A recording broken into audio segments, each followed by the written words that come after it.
തന്നെയാണ് സംവിധാനം തുടർന്നു പോന്നിരുന്നത്.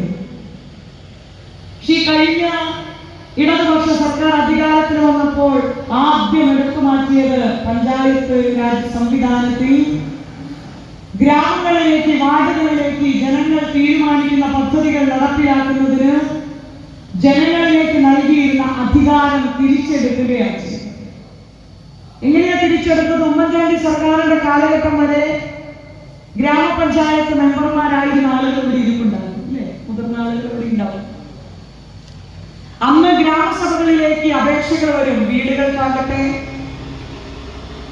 പശുവിന്റെ തൊഴുത്തിനാവട്ടെ, പശുക്കിടാങ്ങളാവട്ടെ, കോഴിക്കൂട് നിർമ്മിക്കുന്നതിനും ആട്ടിൻകൂട് നിർമ്മിക്കുന്നതിനും ആട്ടിൻകുട്ടികളെ കിട്ടുന്നതിനും കൃഷി ആവശ്യത്തിനും കുടിവെള്ളവും ജലസേചനവും അങ്ങനെ തുടങ്ങി എല്ലാ ആവശ്യങ്ങളുടെയും ആ ആവശ്യങ്ങൾ പറയുന്ന പഞ്ചായത്ത് പുതിയ വീട് വേണമെങ്കിൽ നിങ്ങൾക്ക് സ്വന്തമായിട്ട് റേഷൻ കാർഡ് വേണം. റേഷൻ കാർഡ് ഉണ്ടാക്കണമെങ്കിൽ വീട് വേണം. വീട് വെക്കണമെങ്കിൽ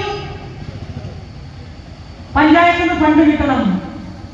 ആ വീട്ടിനപ്പുറമുണ്ടെങ്കിലേ റേഷൻ കാർഡ് കിട്ടുള്ളൂ. സർക്കാർ ഈ പാവങ്ങളെ പറ്റിക്കുക.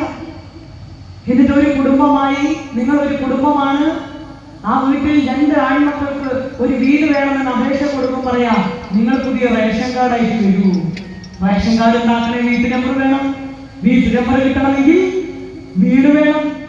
ഈ പാവങ്ങളെ വിഡ്ഢികളാക്കുന്ന രീതിയിലേക്ക് സർക്കാർ മുന്നോട്ട് പോവുക. എല്ലാത്തിനും വില വർദ്ധിപ്പിച്ചു. വീട്ടുനികുതി, ഭൂനികുതി, വെള്ളക്കരം, പിന്നെ എന്തൊക്കെയാ പ്രശ്നം കൂട്ടിയത്? പറഞ്ഞിട്ട് പിന്നെ വൈദ്യുതി ചാർജ്, വെള്ളക്കരം, പലചരക്ക് സാധനങ്ങളുടെ വർദ്ധിച്ച വില, ഇതെല്ലാം കൂട്ടിയ സർക്കാർ ഈ നാട്ടിൽ വേണോ വേണ്ടയോ എന്ന് ചോദിക്കുമ്പോൾ സാധാരണക്കാരൻ ഒറ്റ സ്വരത്തിൽ ഒരുമിച്ച് പറയുന്നു, ഈ നാട്ടിന് ഗുണമില്ലാത്ത രീതിയിൽ ഈ കടക്കണ്ണിയിലേക്ക് തള്ളിവിട്ട സർക്കാർ ഈ കേരളത്തിന് വേണ്ട. ഐക്യ ജനാധിപത്യ മുന്നണി കേരളത്തിൽ അധികാരത്തിൽ വരണം. ഒന്ന് ആലോചിച്ച് നോക്കൂ. പെൻഷൻ വാങ്ങുന്ന അമ്മമാർ, ഞാൻ കഴിഞ്ഞ ദിവസം മുഴക്കുന്ന പഞ്ചായത്ത്, മുഴക്കുന്ന പഞ്ചായത്തിൽ പരിപാടിക്ക് പോയി.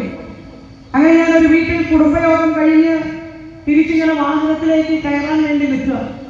അപ്പൊ 2 വീട് അപ്പുറത്തുനിന്ന് ഒരു അമ്മ എന്നെ കൈ കാണിച്ച് വിളിച്ചു. അപ്പൊ ഞാൻ പോയി ചെന്നപ്പോ അമ്മ പറഞ്ഞു, ആരൊക്കെയോ പറയുന്നത് കേട്ടു, ഇവിടെ കുടുംബയോഗത്തിൽ മഞ്ജു വാര്യരേക്കാൾ സുന്ദരിയായ രമ്യ ഹരിദാസ് വരുന്നുണ്ട്, കാണാൻ വേണ്ടി നിൽക്കുക. എനിക്ക് വലിയ സന്തോഷം.